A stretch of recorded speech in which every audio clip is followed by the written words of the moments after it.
Welcome to Veterans Chronicles on the Radio America Network. We're honored to be joined today in studio by Mr. Robert F. Owens. He is a veteran of World War II. He is a veteran of the United States Marine Corps and was a member of the historic Montford Point Marines. And sir, thank you very much for being with us. Thank you. Let's start at the very beginning. Where were you born and raised?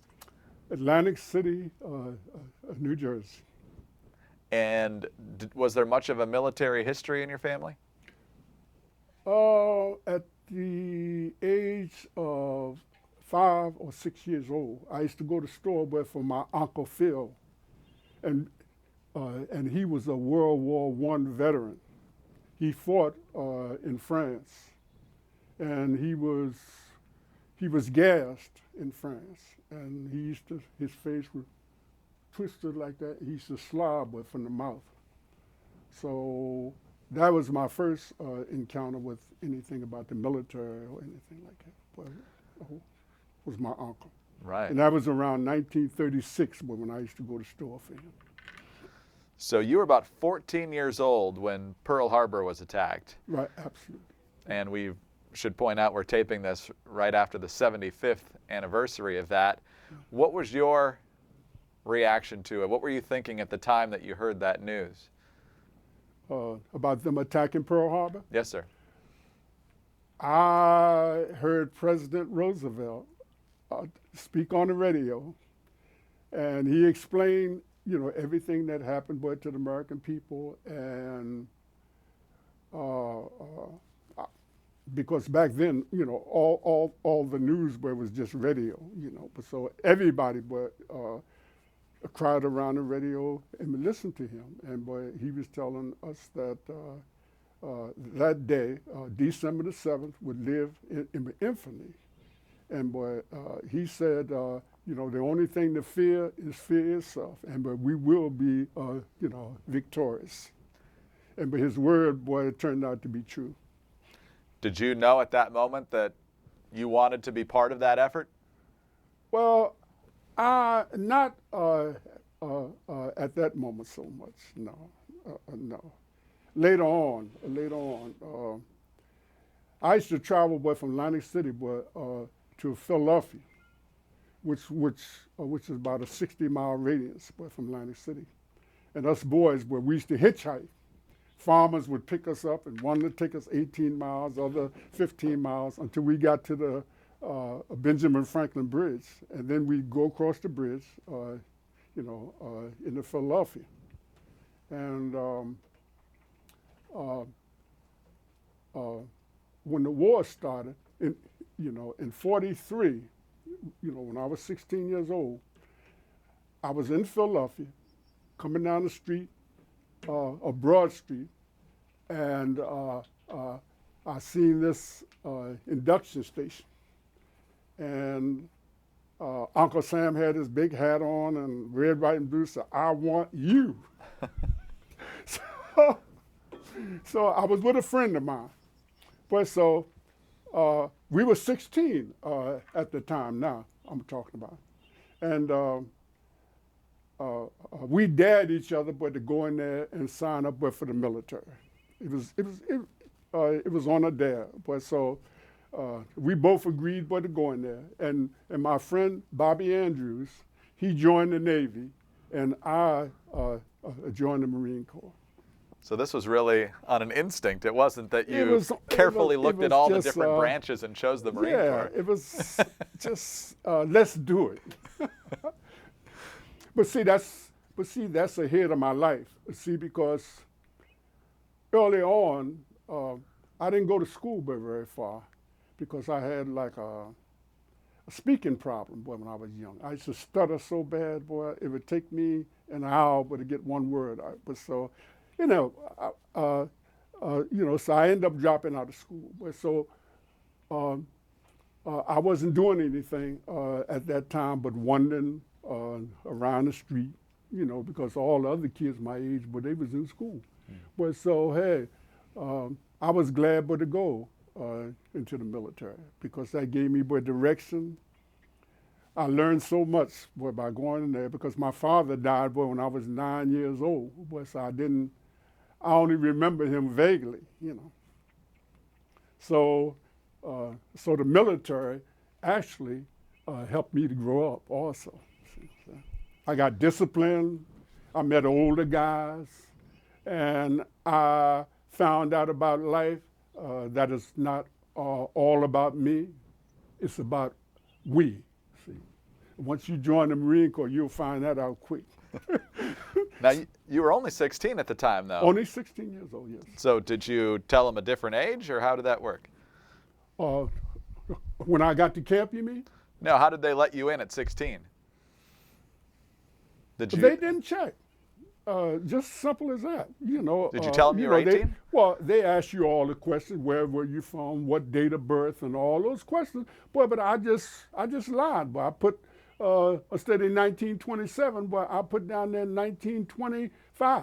See, so back then, you know, the armed forces wasn't that highly technical. As long as you were physically fit, which I was. That's one thing I know I was. So as long as you was physically fit and you knew how to shoot a rifle, you were qualified, you know, I mean, to go into service. They had men in there from 14 years old back during World War II up to maybe 46, 47 years old. Wow. See? So in my platoon, boy, that I came through in 1942, most of the guys was 18, 19, 20 years old, but we had a couple guys, you know, in our platoon that was married and had children, you know, and they were in their 30s, you know, middle and later 30s. But so they were old men to us. Right. But I mean, just to give you like an idea. Sure. You know, see, anybody but could enter service back then as long as you passed for the physical. Now today, I probably couldn't qualify, you know, because the armed forces is so technologically advanced. Mm-hmm. I don't have the educational background, see. Right. I probably couldn't go in service today. So once you signed up, where did they send you? They sent me to Montford Point. They call it Montford Point, Camp Lejeune, with North Carolina. But Montford Point was you know, was a base for black Marines. The armed forces was segregated. Absolutely. Mm-hmm. What was training like for you? Oh, I thought they was trying to kill me. The first day I was in service, I'm telling you, and I still had my Jody clothes on, civilian clothes. Let me tell you, I'm using military terms. I still had my civilian clothes on, and the DI, he was walking down the aisle giving us instructions about the transition from civilian life into military life. And it must have been about 100 new recruits that he was talking to. We were lined up.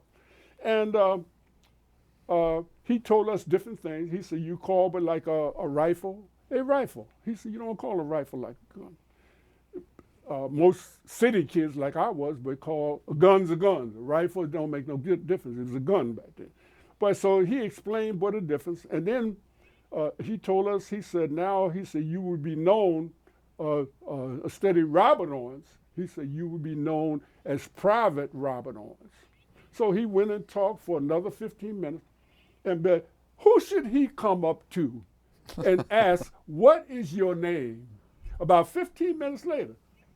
And I was big and bad, but I thought I was big. I said, my name is Robert Owens. He said, step out of line. Don't forget now, I mean, this is my first day in camp, and I still got my civilian clothes on. He took an M1 rifle, which was the standard rifle of World War II, M1 rifle, stood up, extend your arms, and he laid that rifle across my wrists, but with my wrists extended. I can't extend this too much, I had an operational. And then he started walking up and down the aisle, and about 3 or 4 minutes, my arms started dropping down. He looked back, he said, get him up, get him up. I said, get him up. And then, but he, he went on to talk. But after a while, that rifle, it only weighed 9 pounds, boy, but you keep your arms extended for 10 minutes, sweat started popping out on your head, boy, and oh my God. But right then I said, what have I got myself into? But that was my introduction to military life. And I was able, boy, to, I think, but do pretty good. I mean, under the circumstances, but because the facility, wasn't that great down there, because they had just threw the camp together, Let's see, Roosevelt signed an executive order, what was it, 8802, that that the United States Marine Boy had to take blacks. And he signed that in 1941. And the first black recruits came into Montford Point in 42. But so you can imagine what kind of camp it was that quick. You understand? Being very quickly up. assembled, Yeah, right? Too quick. See? And but we were all young men back then. We wasn't worried about what kind of camp it was and all that kind of stuff. All we wanted to do, boy, was be good Marines, and fight for our country. That's all. No more, no less. Sir, we talked a little bit in the previous segment about the fact that President Roosevelt signed an executive order ordering the Marine Corps to recruit black Americans into the U.S. Marine Corps. Right. What was your thought on entering a segregated military? I really didn't think about it but that much back then, because segregation was part of my life back then anyway. Although I was born in Atlantic City, New Jersey, it wasn't blatant segregation like it was with down south. But I remember when I was a kid, and we used to go to the movies, we had to sit on the side, and all white folks sat in the middle. So I went to a school that had all black teachers back then. I remember, the city police force. We had black cops, that patrolled the minority neighborhoods back then. We had our own policemen, and the white folks had their own policemen. So I grew up, from the time I was born. That's all I ever remember was things like that. So it wasn't that bad in a sense. I mean, that way, See, I was used to it. So there was never any thought of, well, a country that separates me is not a country worth fighting for. You never had that idea. No, well, not really. But, I always thought that, hey, this is my country too, because, hey, back in 43 when I went in service, we had been in this country close to 400 years in. And we've been in this country longer than a lot of immigrant white folks, but they come from Europe. So I felt, that, what my ancestors had done, but to make this country wealthy and all, I'm an American citizen. I don't know nothing about Africa or nothing like that. All I ever knew, was Americanism. That's all. After you finished basic training, you still stayed at Montford Point for a while. What did you do then? Well, not too long. I didn't stay there too long. I was shipped out to Philadelphia. But after I finished a basic training, they gave us like a furlough. I think I had an 8-day furlough, and I come back to Atlantic City. And then I went back to the base, and they sent me to Philadelphia, to the quartermaster warehouse. And the reason why they picked me is because I was from the North. See? Most of the black Marines that was there at the time, they were mostly Southern boys. See? And they didn't have much experience about living in cities, which I was from Atlantic City, and I used to go to Philadelphia anytime. But so I knew both cities.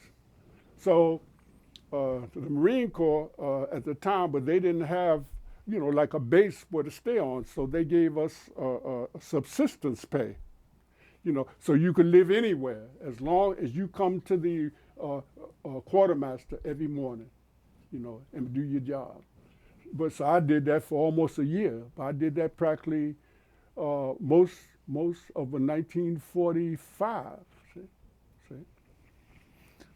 What were your duties as the quartermaster? Well, shipping different items, but all across the country, but at different bases, and even shipping some of them were overseas. But during that time, but so it was almost like a job to me. Absolutely, it was. Yeah, Absolutely, it was.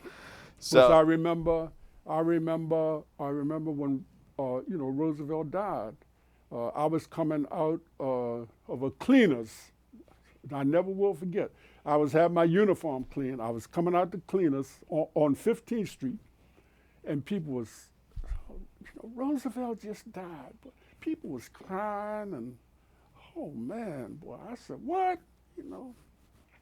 He was like a savior to us, because not only did he sign an executive order, but for us to be accepted into the Marine Corps, he was the one that saved my life and my mother's and sisters and brothers' lives, because I was born in 1927, and the Depression hit in 1929. I remember I started school in 1932. I was 5 years old.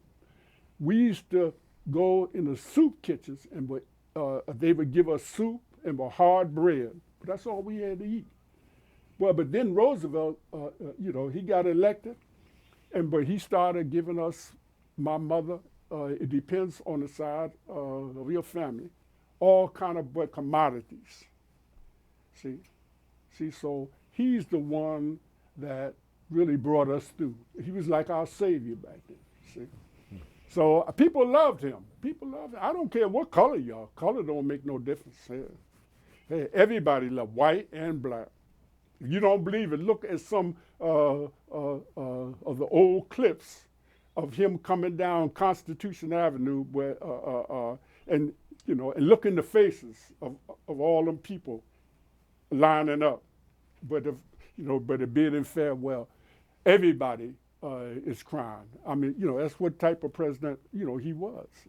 What was your reaction when you found out, really just a few weeks later, that the Allies had won in Europe, and then a couple months after that, that it was over in the Pacific? I was happy. I was happy because, the war was devastating. I mean, it wasn't no plaything now.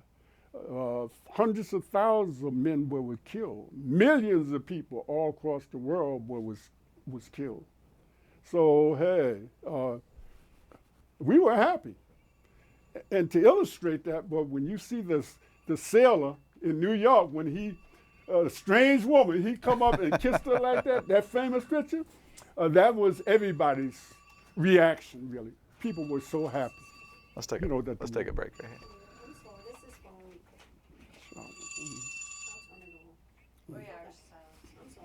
Or just put it on buzz, one of the two. Okay. How much of that do we? We were only a couple minutes in. I know. Do we want to hear? Do we need to get the answer back, or can we just keep going? Just repeat the question, yeah. Okay. We're going to do that one more time. Okay. Okay. What was your reaction when you found out that we won, not only in Europe, but a couple months later in the Pacific as well? Happy. I was glad. No more killing, Hey, it was just a happy time for everybody. The wars are not fun. And the general public back home really don't get to see really the tragedies of war, So I was happy.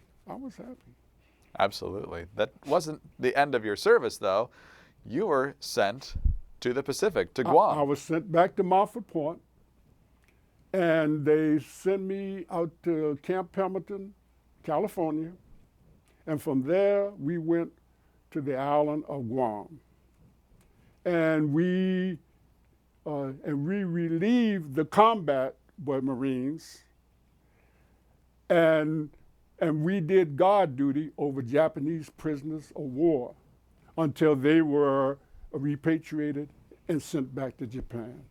But so I stayed on Guam for 9 months. That was my duty, mostly guarding Japanese prisoners of war. And I come back to the States in 1946. Well, before we get there, let's back up just a little bit, because some of the research I've done suggests that you had kind of an interesting trip from the West Coast out to Guam. I did. It took us, well, the day, boy, my son fought in Vietnam, Pete, but he was in the Green Berets. He was on a jet plane in so many hours, but he was in Vietnam. We left California on a troop ship, going to Guam. And, the war hadn't been over that long, and a lot of Japanese submarines were still out there, and they were still sinking ships. But so what happened, I guess sonar encountered submarines in the air, but somewhere. But so we had to do zigzags. We had to change our course and go around. It took us 2 weeks to get there. Wow. 2 weeks. But so all we do, we was on deck and we played cards. We shot dice, shot crap, and just shoot the breeze. That's all, nothing to do. But it took us 2 weeks to get there. What was it like dealing with Japanese prisoners? They were, it wasn't too much, what would I say? It wasn't too much interaction with us. I did my job. That's to keep them from escaping. But they had their own interpreters, which means I couldn't speak for Japanese. But so they would pick out a Japanese that knew English and Japanese. But so he would give them orders what to do and all that, see. But I just did guard duty over them, that's all. Were they compliant? Oh, very much so. They were just as happy that the war was over as we were, see? Because they knew that a lot of their comrades, was left behind. So I guess they figured just like any other person that survived, I guess they figured, well, thank God, I'm still living, so I'll get to go back home. I'm only guessing, but that's probably what they thought. I had one of them, to ask me for a white handkerchief. I mean, he took it back to his compound overnight, but he drew Mount Fuji on it. I don't know how he did it, but he brought it back to me next day. He gave it to me as a gift. Wow. Did any of them ever give you any trouble? Not really. I think, just like I said before, they knew the war was over.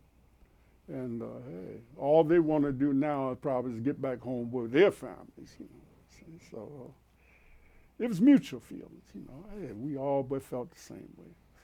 Did you deal much with the citizens on Guam? Well, no, but not that much. They didn't deal with black Marines that much. I don't know who been there ahead of us, but they had a thing, that they thought, that we weren't altogether human or something, So we just didn't bother with them after that. We tried to be, because see, we as a people, we try to be, inclusive. Anybody can stay in, our neighborhood. We don't care what color you are. Just like you, if you want to move in the black neighborhood, nobody want to harm you, because we've never been that way. As a people, see. So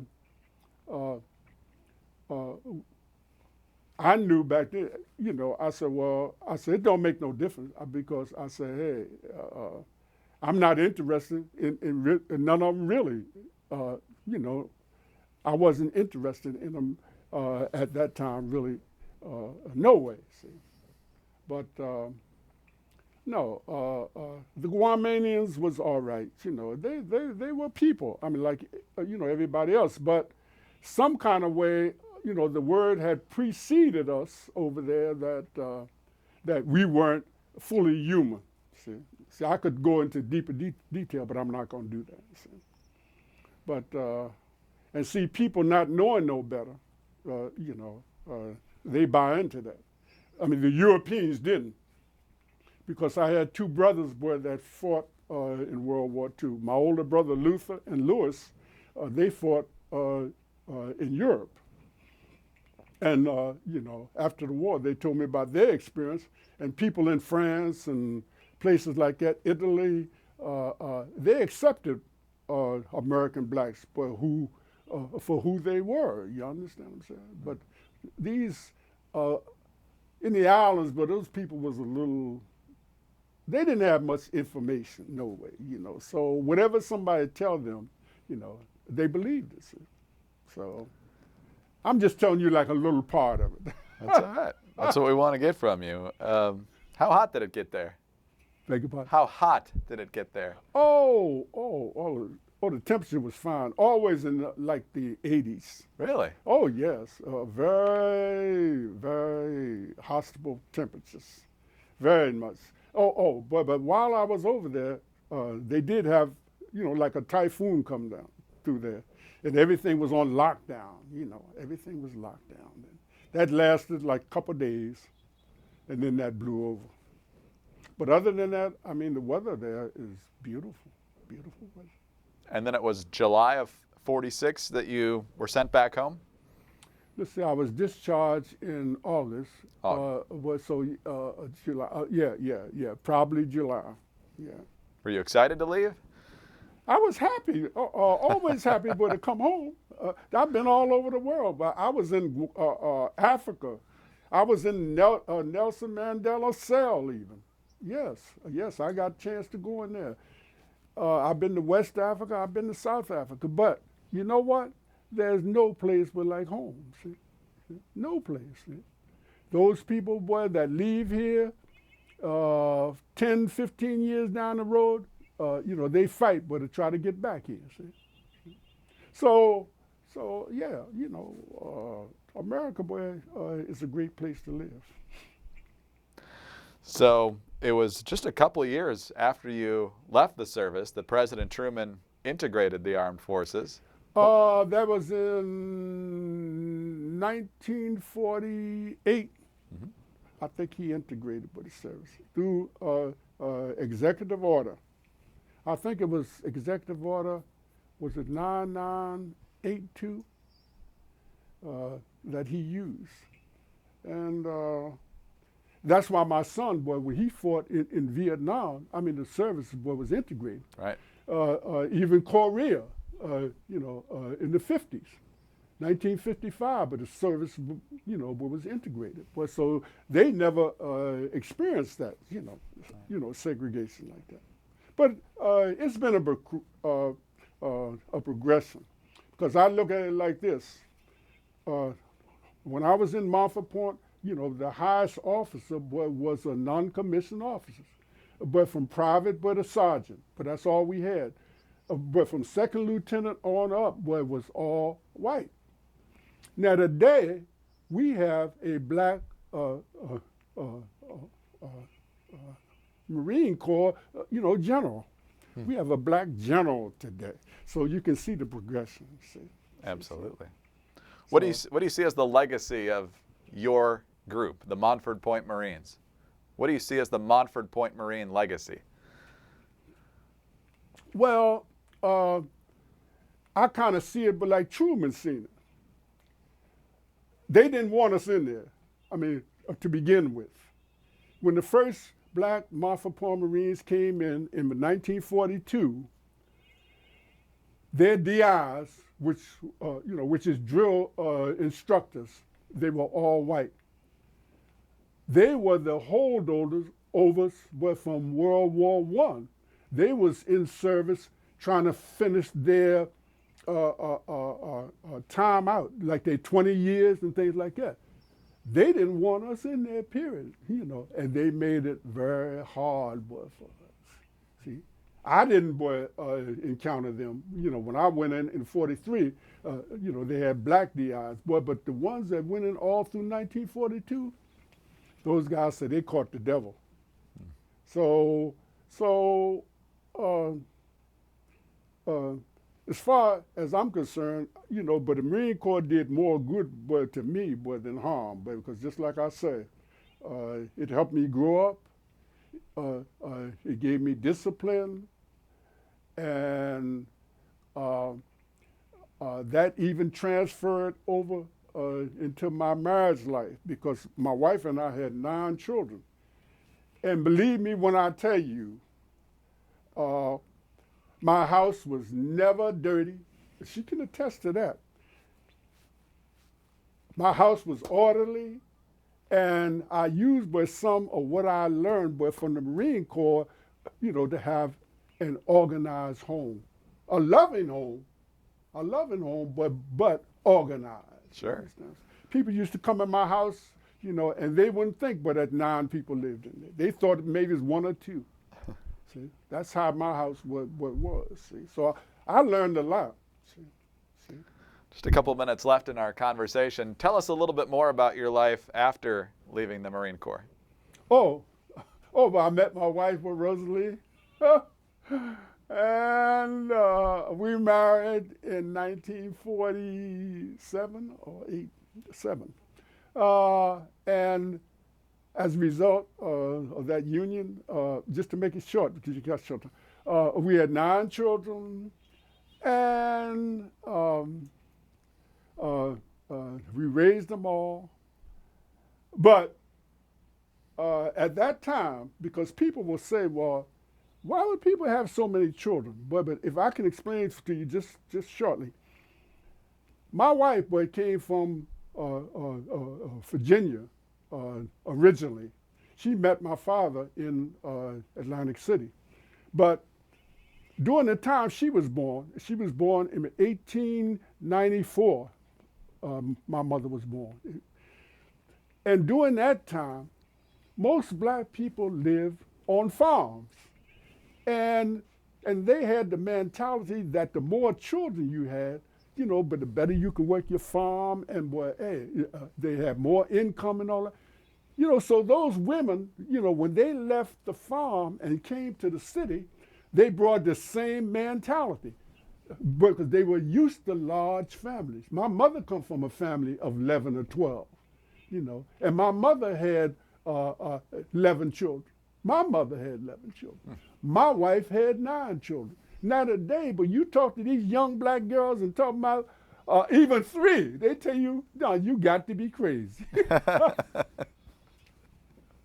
But that was a mentality back then. You understand what I'm saying? Mm-hmm. But see, that's gone now, because, even if you didn't have that mentality, but today's prices, what price you ought to have in large families, you can't afford them no more. Just simple as that. See?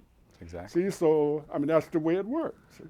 Just like back then, I used to smoke cigarettes.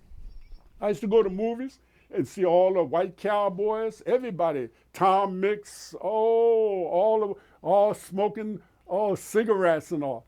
I smoked cigarettes because that's the time I lived in. That's what I saw. You understand what I'm saying? Sure.